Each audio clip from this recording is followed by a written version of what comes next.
আসসালামু আলাইকুম সবাইকে। আশা করি সবাই ভালো আছেন। আলহামদুলিল্লাহ আমিও ভালো আছি। তো আমি কি তৈরি করলাম চলুন আপনাদের দেখিয়ে দিই। এখানে হচ্ছে পটল ছিলে নিচ্ছি, সঙ্গে দেব আলু, আর এটা হচ্ছে ভটভটি। তো আমরা ভটভটি নামেই পরিচিত, কেউ লুব্বা বলে। তো এখন আমি এগুলো কেটে নেব আমার চাকুর সাহায্যে। তো এই যে দেখুন কি দ্রুত কাটতেছিলাম আমি চাকু দিয়ে। তো এভাবেই কিন্তু আমরা কাটি। বিশেষ করে আমি পছন্দ করি এটা দিয়ে কাটতে, খুবই দ্রুত কাটা হয়ে যায়। তারপরে যে চলে আসছি, এখানে রসুন, মরিচ, পেঁয়াজ আর সেই সবজিগুলো আমি যে কেটে রেখেছি ঠিক ওগুলো ধুয়ে এখন একটু পানি দিয়ে সিদ্ধ করে নেব। তো পানি কিন্তু বেশি দিব না, অল্প একটু পানি দিয়ে সিদ্ধ করতেছি।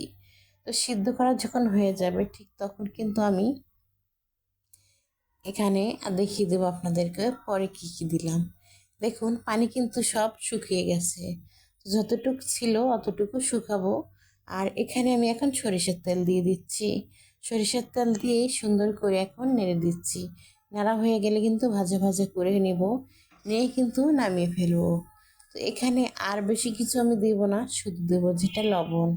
লবণটা দিয়ে দেখুন আমি কি করি। তো এই যে এখানে আমি লবণ দিয়ে দিচ্ছি, আর এই যে আমাদের রংপুরের হচ্ছে বিখ্যাত একটা ভর্তা বানার জিনিস। তো এটা অনেকে চিনেন, এখন আমি সব জায়গায় যে দেখি এটার নাম হচ্ছে বাটনা। এটা দিয়ে আমরা সবসময় ভর্তা তৈরি করি। তো আপনারা যদি করতে পারেন করবেন, হাতে জ্বলাপোড়া করবে না। এটা দিয়ে ভর্তা করলে যত প্রকারের ভর্তা করুন না কেন হাত জ্বলবে না আপনার, কারণ হাতে কোনোভাবে এটা ঝাঁজ লাগবে না। এর জন্য বললাম এখন ভর্তা রেডি।